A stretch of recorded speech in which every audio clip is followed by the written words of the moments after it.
So we have been going through some selected chapters of my book that's coming out in a couple of weeks called Daring to Think Again. And I'd like to take you on another little journey this morning.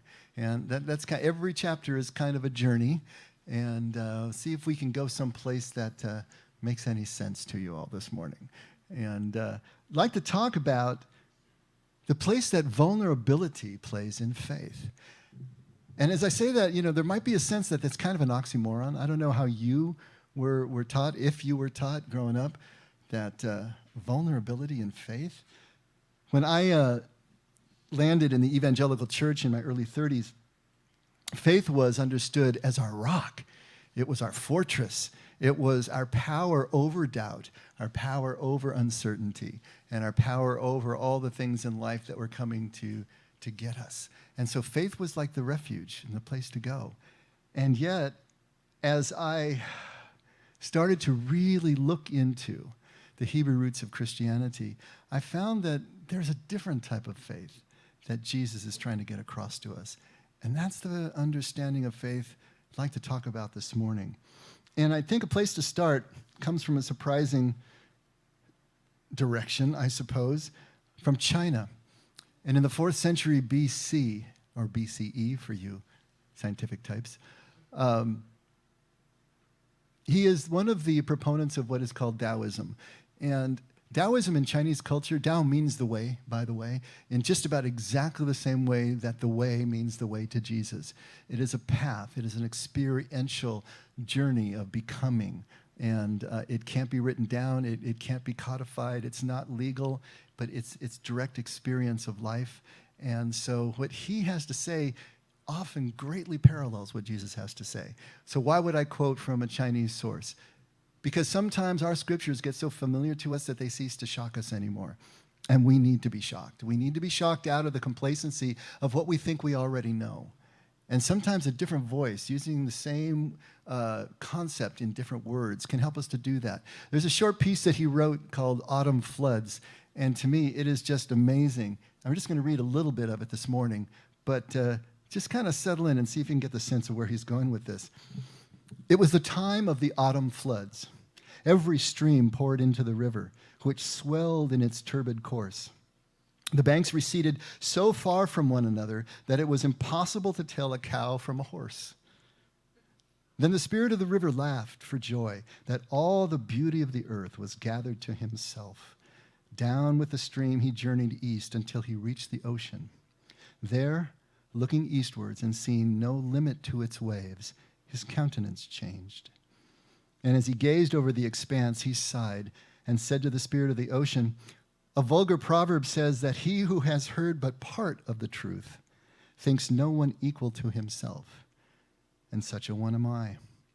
But now that I have looked upon your inexhaustibility, alas for me. Had I not reached your abode, I should have been forever a laughingstock to those of comprehensive enlightenment." To which the spirit of the ocean replied, "You cannot speak of ocean to a wellfrog, the creature of a narrower sphere. You cannot speak of ice to a summer insect, the creature of a season." And then he adds a third one. "You cannot speak of Tao to a pedagogue. His scope is too restricted." And that doesn't mean a whole lot to us, but think of it this way. You cannot speak of the way of Jesus to a legalist. His scope is too restricted. Same idea.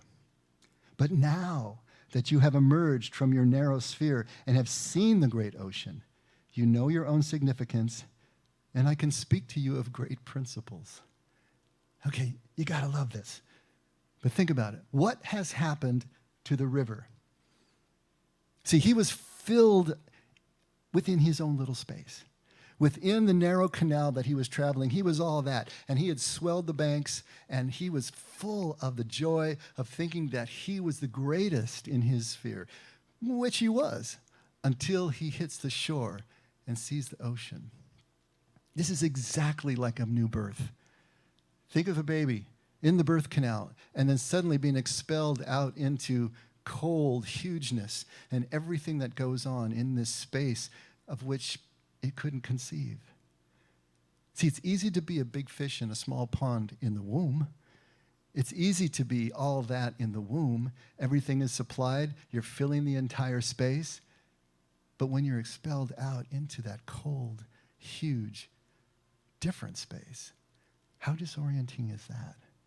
How crazy is that? Now, fortunately, I don't think anyone here can remember that moment in our lives. But you've probably witnessed it with your own children. At least you ladies have, you know. Now they let the guys in so we can witness it too. But it's wrenching. If you got your inserts in front of you, look at that little picture down at the bottom. You know, it's wrenching for that child. Warm, filled, held, connected, suddenly expelled, held upside down and spanked. I don't think they do that anymore, you know. But all that stuff, suddenly cold air, having to breathe. You know the first thing that they do after they wipe them off? They wrap them up tightly again. I used to call it the burrito baby. They wrap it up like a little burrito. Want it to be tight because then it gives the infant a sense of being held again, that confidence of being in the womb again. It's easy to feel big and safe and secure in the womb. But once we're expelled, everything is different. And here's a key. That moment of our greatest personal fullness, whatever that is, wherever we think, like the river, that we are completely filled, we are doing everything we're supposed to do, we're really on point, that also is our moment of greatest self-deception. Believing whatever part of the truth that you have is all of the truth is a block to anything that you would do further. It's a block to any further progress along the way. So the river has gone through this rebirth, has come through the birth canal and seen something completely different. But then he makes the same mistake all over again because he imagines that the ocean is all of that. The ocean is the nth degree and expression of all of that. But the ocean says to him, there is no body of water beneath the canopy of heaven which is greater than ocean. All streams pour into it without cease, yet it does not overflow. It is constantly being drained off, yet it is never empty. Spring and autumn bring no change. Floods and droughts are equally unknown. And thus it is immeasurably superior to mere rivers and brooks, though I would not venture to boast on this account. For I get my shape from the universe, my vital power from the yin and yang. In the universe, I am but as a small stone or a small tree on a vast mountain. And conscious thus of my own insignificance, what is there of which I can boast? Ocean had to have the same born-again experience, to have this wisdom, to understand that even though he is that to the globe, there's something so much greater. For him to learn these great principles, he had to have that same shocking moment of disorientation and disturbance. Think of Jesus and Nicodemus. Here comes Nicodemus by night, right? He is a teacher of Israel. He is a member of the Sanhedrin, most likely. He is all that. In his culture, in his nation, he is filling the space. He has reached the pinnacle. And yet something is tweaking him about Jesus and what he's hearing. He comes to him by night and is told that he needs to be born again if he is going to understand what Jesus is trying to say about this kingdom, about this way to the Father. And of course, he misunderstands, but he needed to go through the same process. As long as he was full of himself as a teacher and a leader of Israel, he was blocked. There was nowhere else he could go. Why was this so hard for Nicodemus to get what Jesus is trying to say? You know, it's kind of frustrating when you read John 3 and you read it, and it's just like, we get this. What's the problem with him? Why can't he get this? But do we really get it? We think we understand intellectually the words that are there on the page. But in our own lives, isn't it just as hard for us to go through this rebirthing process? Ocean's first words to the river are classic. You can't speak of ocean to a wellfrog, the creature of a narrower sphere. Think about the wellfrog, lives in the little cylinder, the water down at the bottom, looks up and sees a circle of light at times. Sometimes it's dark, it's light, it's dark, it's light, it's dark. That's the extent of his world. That's all he knows. How are you going to speak about a vast and limitless expanse of water to a creature that is only known that little cylinder? How do you speak of ice to a summer insect that only lives one season and never experiences anything but summer? How are you going to do it? And see, to that I would add, how do you speak of perfect love to a human being, the creature of a broken heart? See, that is our human condition. Jesus is speaking to us of perfect love, which bounces off of us in incomprehension the same way ocean does to the wellfrog and ice does to the summer insect. We are bound by our broken hearts. Have y'all had your heart broken? Can you remember the first time you had your heart broken? Does your memory go back that far? For some of us, it was way too early. For some of us, we had our hearts broken as children. How in the world do we recover from that? What is the process of recovering from that? Any life situation. How do we deal with life just being difficult? Life is so difficult. It's a series of hurts and traumas and broken hearts. And at some point, someone that you trusted, someone that you loved, betrayed you, abandoned you, just neglected you, maybe attacked you. Something happened that so shattered your world that it leaves scars. What's our reaction to that kind of event in our lives, to that kind of trauma in our lives? Well, the first thing we want to do is crawl back into a fetal position, don't we? We want to bring the world back down to manageable space. Because how did we get hurt in the first place? We got hurt in the first place because we opened ourselves up. As a child, we're already opened up. We couldn't be any more open as we are as a child. We're vulnerable, we're open, and we get hurt. Later on, as adults, when we fall in love, when we allow someone into our sphere, into our hearts, and they hurt us, the thing we want to do is to pull back in, crawl back into the womb, psychologically speaking. Bring that space in where we're filled again, we're secure again, we're feeling warm again. We got the burrito blanket tightly around us again. That's what we're trying to do. Or we go the other way and get angry, get resentful, and we try to reassert ourselves, reassert the control. But if you think about it, both of these reactions, even though they seem on opposite ends of the spectrum, are both doing the same thing. They're trying to cover our vulnerability, our ability to be hurt with power, with control. We're trying to control the situation again. And yet, we sort of know that all we're really doing is feeling a little bit larger in a slightly smaller space. And there's something that is really unsatisfactory about that. Nicodemus understood that even though he was as far as he could go within his culture, something was still missing. Something was still wrong. And Jesus was intriguing him, what he had heard. There was something out there that he was trying to get a hold of. And Jesus is trying to tell him, he's trying to tell us, that the only way that we can start over again is not to go back to our first birth, try to recreate those conditions, but to go forward to our second birth, into larger space, which means we got to go through the disorientation again. We got to go through the disturbance again. We got to go through the wailing again of finding ourselves feeling insignificant again in a much larger space. But that's the way of it. If we want to approach Father, Father is infinite space. We're not going to do that all in one go. We're going to do that incrementally by being willing over and over again to be born again, to go through that constricted space into something much larger, something that we don't understand. But our broken hearts hold us back.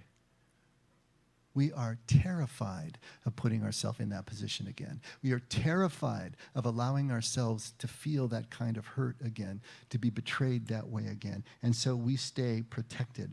We are afraid to let go of the control that we imagine that we have reasserted. And so the question becomes, how can we escape the confining well of our broken hearts so that we can at least get one glimpse of the Father's perfect love? Now, There's an easy answer that was always given to me, and that's to quote Hebrews 11:6. Want to take a look? And without faith, it is impossible to please God. For he who comes to God must believe that he is, and that he is a rewarder of those who seek him. Now, I can't tell you how many times that was quoted to me back in my early 30s. You too? It was quoted as sort of a cure-all for everything that was going wrong. Anytime that you expressed the slightest bit of doubt, the slightest bit of uncertainty, if you expressed that you were hurting, that you were depressed, anything that was going wrong, it's like someone would come back in and slam down. Without faith, it's impossible to please God. Okay, great. Now I got that pressure as well as everything else, Imagine, just imagine. Maybe you don't have to imagine very hard. That you're confused. That maybe you're depressed. Maybe things are so difficult you just don't know which end is up. I mean, me as an early 30-year-old, as a young man, suddenly dumped into the evangelical church and trying to figure out what was going on. I was always confused. I didn't get the culture. I didn't get their understanding or reading of the Bible. I didn't understand anything, so I was constantly asking questions. And I was constantly expressing my uncertainty and my doubt. And then I was getting, without faith, it's impossible to please God. Now I'm depressed. It is amazing how abusive the scriptures can be when they're used like a bludgeon, when they're used without understanding. How did I interpret, as that young man, how did I interpret Hebrews 11:6? I felt and I interpret it as, if I don't believe just the right things and just deeply enough, then God will be displeased with me. God will be angry with me. And God will not be my friend. That's the way I understood Hebrews 11:6. Do you see what that does? To your ability to be vulnerable, to open back up, to be forthcoming with these people, to tell them what's really on your mind, to ask questions anymore. It's the fire extinguisher of all of that. It just shuts you down. Because I didn't want to admit to them that I didn't have the faith that they seemed to have. And how would I know? There's more. How would I know if I believed just right? How would I know if I believed deeply enough anyway? Well, I guess if it was, I wasn't confused anymore, if I didn't have any doubt anymore. This is almost literally like pulling yourself up from your own bootstraps. It's like a catch-22, right? I am confused. I am questioning, I am expressing my confusion and my doubt because I don't have any faith. But how am I going to get the faith if I can't express my confusion and my doubt and get my question answered? And if by doing that I'm displeasing God, then I'm sort of cooked before I start. This is the conundrum that I found myself in. This is how crazy-making it seemed to me to try to follow this logic. But let's go back. Let's go back and look at Hebrews again. Let's put this back into context, and let's see what's really going on, because this is going to be important. The context actually extends across chapters.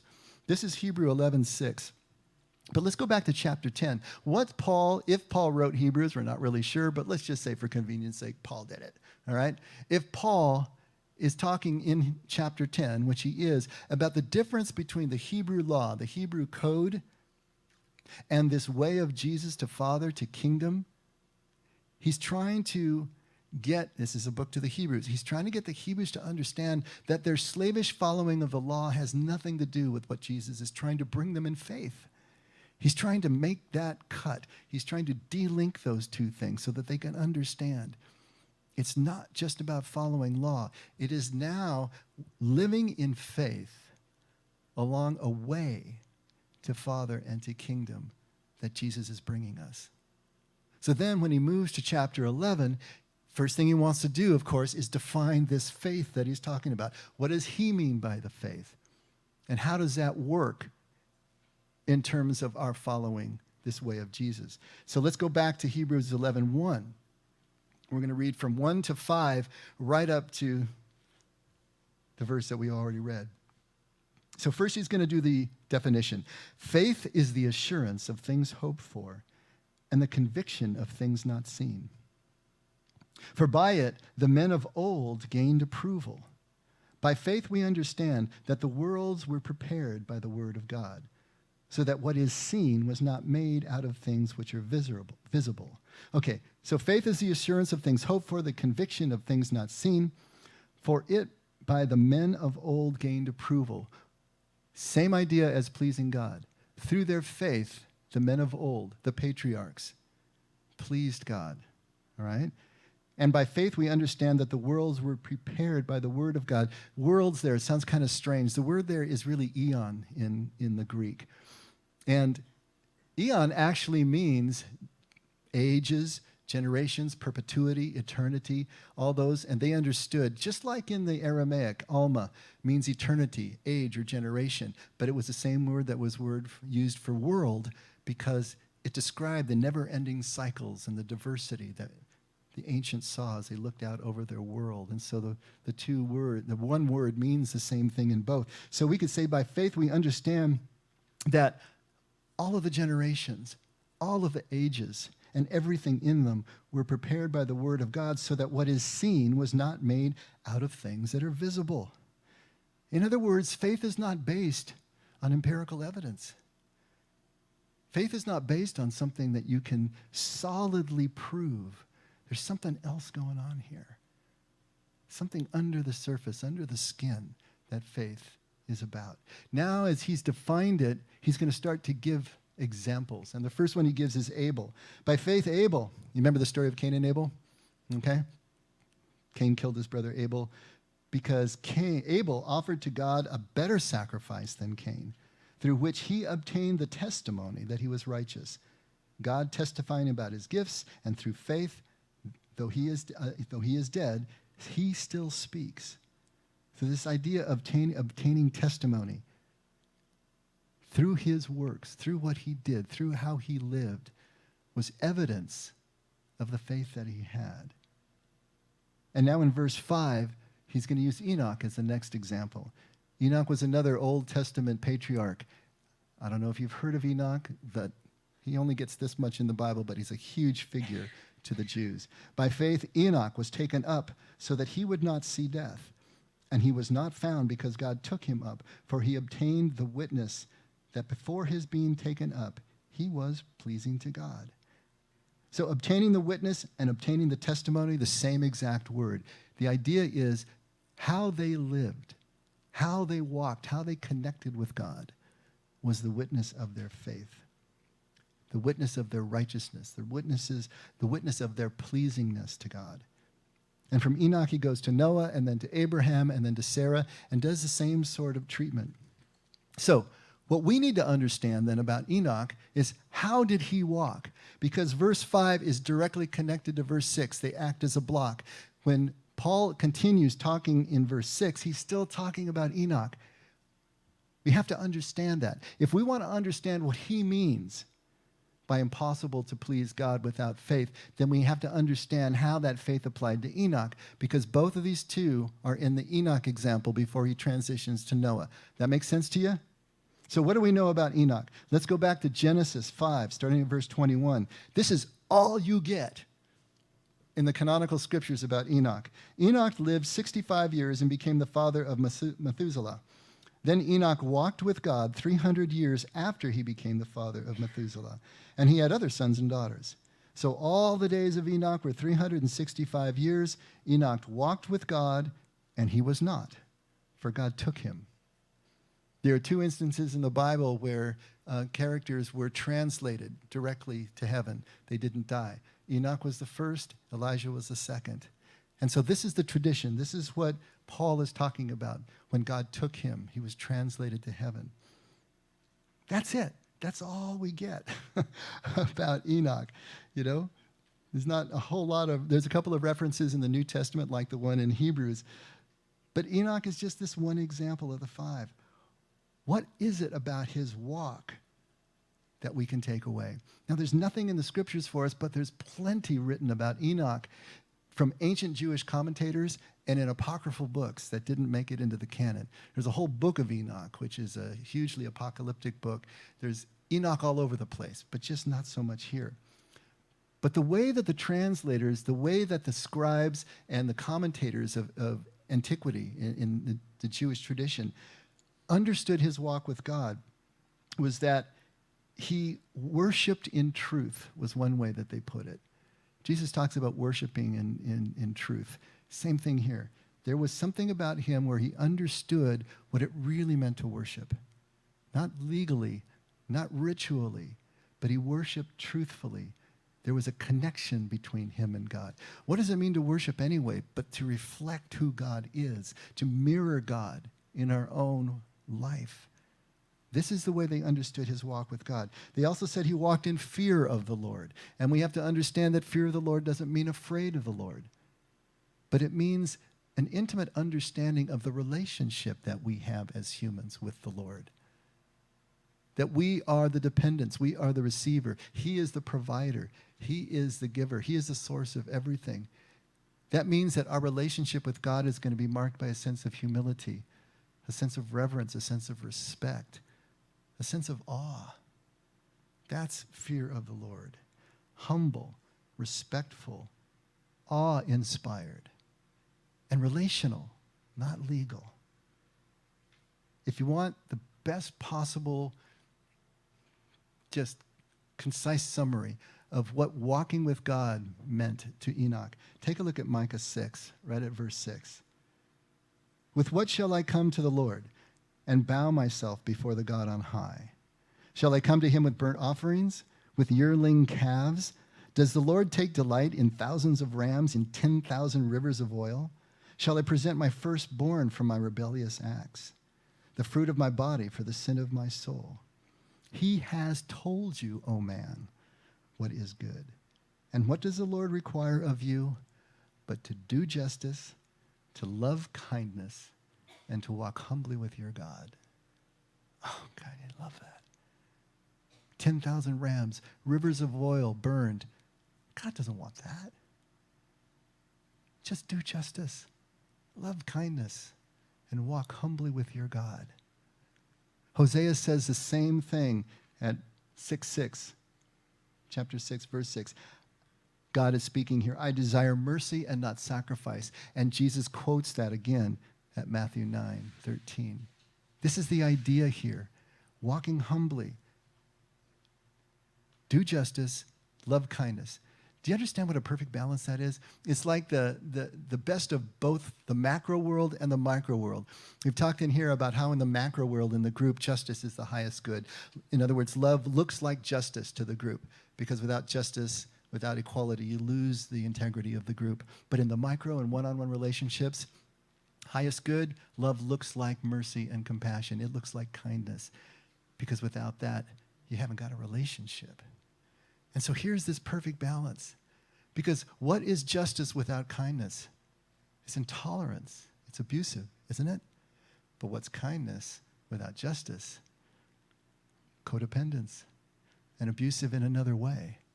But to bring the two together in a perfect balance is exactly the mirror of God's nature, of his will. This is how Enoch walked. With justice, with kindness, with humility and reverence. And it changed him. It pleased God. But we have to understand what pleasing God means, because Sebiana, that we've done here many times, which is translated as the will of God, really means the pleasure of God, the desire, the delight of God, the deepest purpose of God. What was Enoch doing as he lived this way? He was entering into living the same way that God lives. He was entering into God's pleasure. He didn't please God as if God would withhold his pleasure from him or be angry with him if he didn't do what he was supposed to do. God is who God is. Enoch was stepping into that pleasure, stepping in literally to the will of God as he lived the way he lived. And this idea of rewarding us when we do this, that is the experience of that oneness, experience of that unity, experience of that connection as we walk, as we move through. This is the faith that brings us into God's pleasure, into God's presence. And the thing that we've got to understand about faith is that faith is not certainty. This is what was pounded into me, at least culturally, if not explicitly, as I was trying to make sense out of the evangelical church. But what Jesus is telling us, what Paul is telling us, what these scriptures are telling us, is that faith is not certainty. Can I have faith and still have doubt? Absolutely. Can I have courage and still have fear? Absolutely, because without fear, there is no courage. If I wasn't afraid, what do I need courage for? Courage is the ability to act in the presence of fear. Faith is the ability to act in the presence of doubt. The doubt defines the faith. If there were no doubt, there would be no need for faith. As Paul said, these things that are visible were created by something that is not visible. If you could see it, if you could quantify it, if you could measure it, then you wouldn't need faith. Faith is of a different aspect. Something else is going on here. Faith is not the end of doubt. Faith is the beginning of trust. Because faith is not an idea. It's not belief. Faith is the action that we take as we walk as if something that we say we're convinced of is already true. And what we experience there repeatedly, if it is true, turns into trust. Our anxiety drops. Our expectations change. We are able to open back up and be vulnerable again because we trust again. We exceed the limitations of our broken heart. Faith is acting and walking. Faith is not power. Faith is not control. It's not the power over anything. Faith is the willingness, like the river, to open up to the fact of our powerlessness. There's no accident that the first step of the 12 steps is the acceptance of powerlessness. It's no accident that the first beatitude from Jesus' lips is the acceptance of powerlessness. It's the same idea here. It is the prerequisite. Are we willing to embrace our doubts and our fears? Are we willing to embrace our vulnerability and our uncertainty, but to keep walking with God? Are we willing to do that? Are we willing to even admit that we have doubts? Because if we're not, then we're still protecting ourselves. We're still wrapped in a fetal position. We're still inside the womb of our fortress and trying to whistle past the graveyard and all our boogeymen. But if we can, just be willing to admit. There's a great scene. Did anyone see the movie Jackie? It's about Jacqueline Onassis, right after the assassination. It's a story of just a few weeks following the assassination and how she copes and everything that's going on. And there's a runner within the script in the movie where she's meeting with a Catholic priest, trying to make sense of everything, and he's trying to counsel her, and she's very resistant. She's angry, she's bitter, she's all these things, and she's suicidal, and she's depressed, and she's expressing all this to the priest. And the priest is John Hurt. And I don't know if you remember John Hurt, but he is just one of the most amazing English actors. And he is the priest, and he handles the scene so well. And I think what probably made it an amazing performance for him, that he was only about 3-4 weeks from his own death when he shot that last scene. He had been diagnosed with cancer. He knew he was going to die, but he elected to just keep on working because that's what he loved to do. But he was just weeks from his own death. So this scene especially, and I want to read you the script and just listen. Remember, this is a priest who's probably been a priest for 50 years. And he's counseling the First Lady of the United States who just lost her husband in the most horrific way in her lap to see his head explode. I mean, how do you even do that, right? And so the priest finally asks her in one of these last frames of the movie, why are you really here? Why are you really here with me? Why are you here talking about these things? And Jackie says, I needed to talk. He says, you say you pray every night to die. that your children have no use for you, that you wish only to be with your husband, and yet I'm not burying you today. There comes a time in man's search for meaning when one realizes there are no answers. When you come to that horrible, unavoidable realization, you accept it, or you kill yourself, or you simply stop searching. I have lived a blessed life. And yet, every night when I climb into bed, turn off the lights, and stare into the dark, I wonder, is this all there is? She says, you wonder. Every soul on this planet does. And then when morning comes, we all wake up and make up the coffee. She says, why do we bother? Because we do. You did this morning and you will again tomorrow. But God, in his infinite wisdom, has made sure it is just enough for us. It is just enough for us. Have you had moments like this? Have you had a moment when you wondered, is this all there is? Here's this priest admitting this to her, becoming vulnerable to her. He, the towering part of the institution of the church, admitting that every night he wonders, is this enough? And yet, every day he gets up again and he goes through the routine of the day and he goes and does his ministry and his work and he talks to Jackie. Because if he allows himself to be a part of this moment, it is just enough. It's always just enough. Not any more than that. Can't know the future.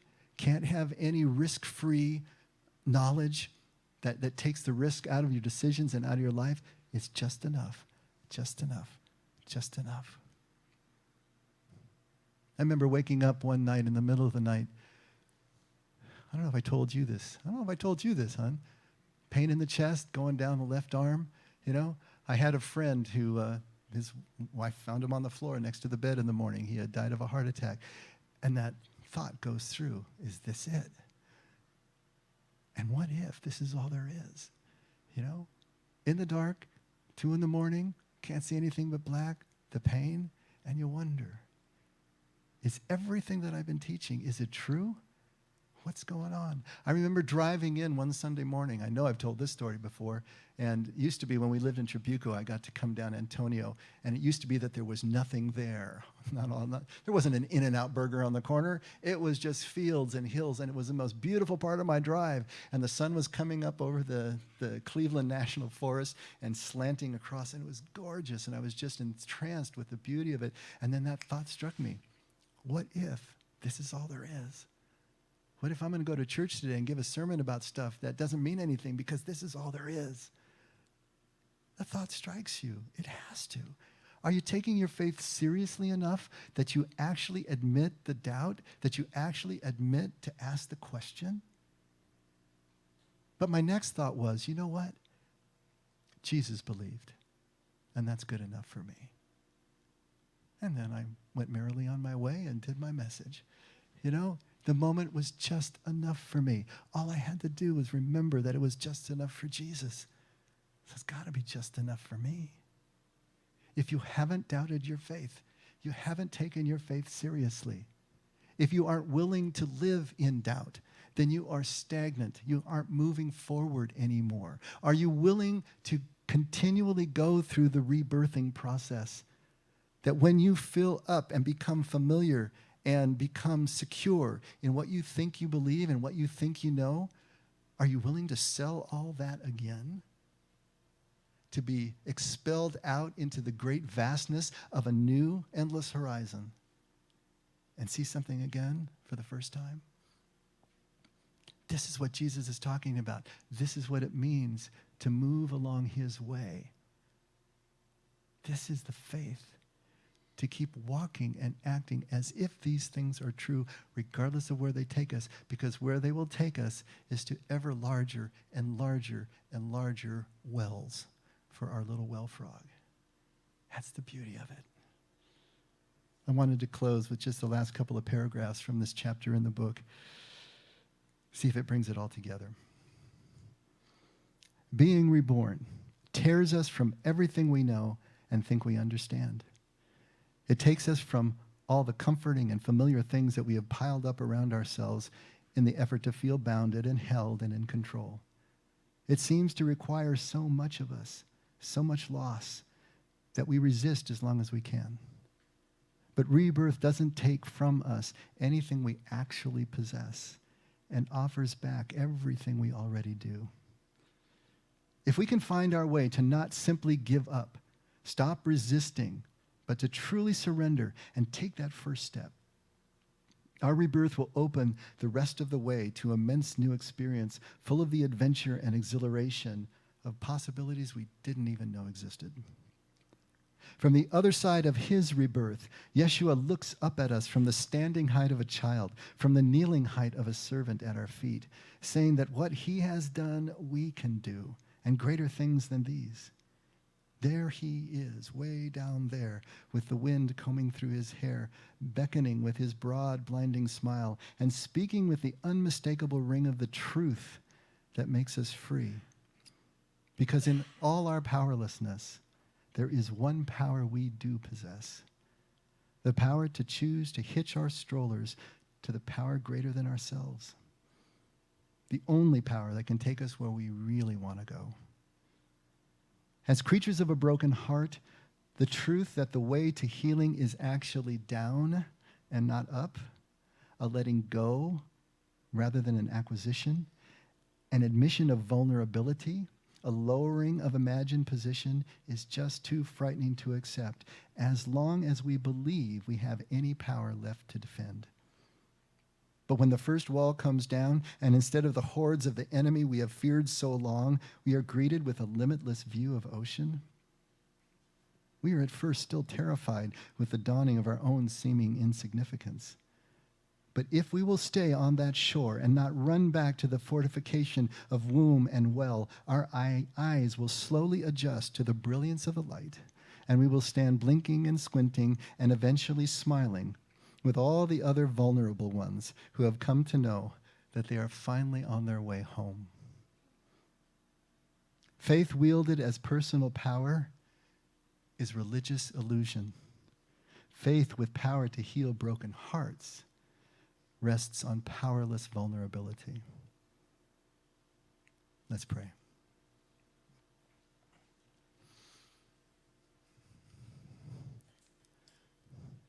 Father, the amazing thing for us to try to understand is that you are a vulnerable God. You are an unassuming God. You are the God that Jesus showed us to be. Someone willing to wash our feet. Someone willing to be the servant of everyone. To lay aside everything that matters to him personally in favor of the beloved who stands in front of him. You are that God. Help us to be willing and to finally take pleasure in mirroring that vulnerability. To even revel in our weakness the way Paul did, realizing that in that weakness, in that admission of confusion and doubt, we become strong because we finally are leaning on you. Help us to lean more securely on you, Father, not on our own understanding. We want to lean on you. Help us to let go of anything that blocks any resistance that keeps us from continuing to open ourselves up, even though we may get hurt.